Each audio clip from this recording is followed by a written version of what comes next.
নমস্কাৰ, মই জ্যোতিষী গৌৰৱ বৰা। আজি আপোনালোকক মূল্যাংক ১ আৰু ভাগ্যাংশ ৭ৰ বিষয়ে কিছু ক'ব গৈছোঁ।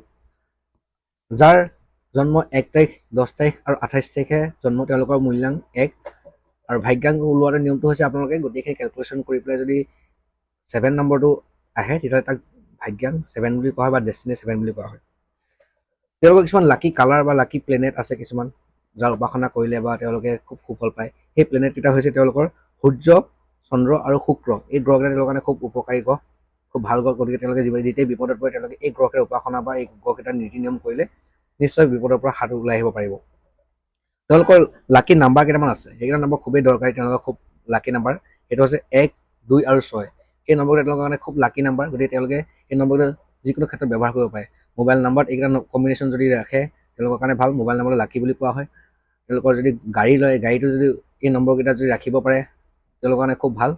আৰু তেওঁলোকে ঘৰ বা ফ্লেটটোতো এইকেইটা নম্বৰ ব্যৱহাৰ কৰিব পাৰে। বোলে ২ নম্বৰ ঘৰ, ২ নম্বৰ ফ্লেটৰ ২ নম্বৰ ৰুমটো বা ২ নম্বৰ ফ্লেটৰ ৬ নম্বৰ ৰুমটো, তেনেকুৱা টাইপৰ।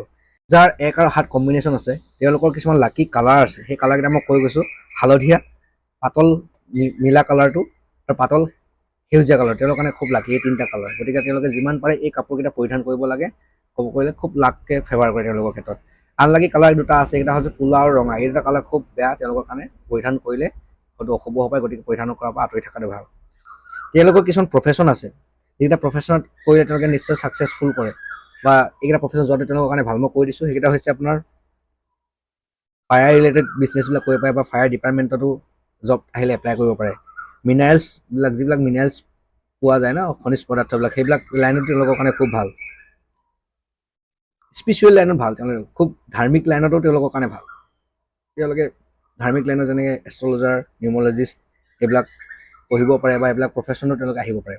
য়োগাটো তেওঁলোকৰ কাৰণে খুব ভাল। য়োগা কৰিলেও ভাল বা য়োগা কৰি তেওঁলোকে প্ৰফেশ্যন হিচাপে মানুহক আগবাঢ়িব পাৰিব। মেডিকেল ইণ্ডাষ্ট্ৰীবিলাকত তেওঁলোকে ভাল কাম কৰিব পাৰে। মেডিকেল প্ৰফেশ্যনবিলাকত, মেডিকেল ফিল্ডত কিছুমান ডক্টৰী লাইনতো যাব পাৰে বা ফাৰ্মাচিষ্ট, যদি নাৰ্ছিং লাইনত যাব বিচাৰে তেওঁলোকে এইবিলাক ক্ষেত্ৰত তেওঁলোকে যাব পাৰে। আৰ্টিষ্ট লাইনতো তেওঁলোকক এটা ভাল চান্স থাকে। আৰ্টিষ্ট লাইনত তেওঁলোকে হয় গানত, ডেন্সত, ড্ৰামাত, এইবোৰ লাইনত তেওঁলোকে খুব ভাল এটা ফল কৰিব পাৰে। গতিকে এইটো লাইনত আপোনালোকে যাব পাৰে যদি যাওঁ বুলি ভাবে। ইলেক্ট্ৰিচিটি, মই ক'লোঁ ইলেক্ট্ৰিচিটি ডিপাৰ্টমেণ্টবিলাকত জব থাকিলে তেওঁলোকে এপ্লাই কৰিব পাৰে। ইলেক্ট্ৰিচিটি প্ৰডাক্টবিলাকো তেওঁলোকে চেল কৰিব পাৰে। এয়াই আছিল ১ আৰু ৭ৰ ক'বলগীয়াখিনি। থুলমূলকৈ মই ক'লোঁ। ধন্যবাদ।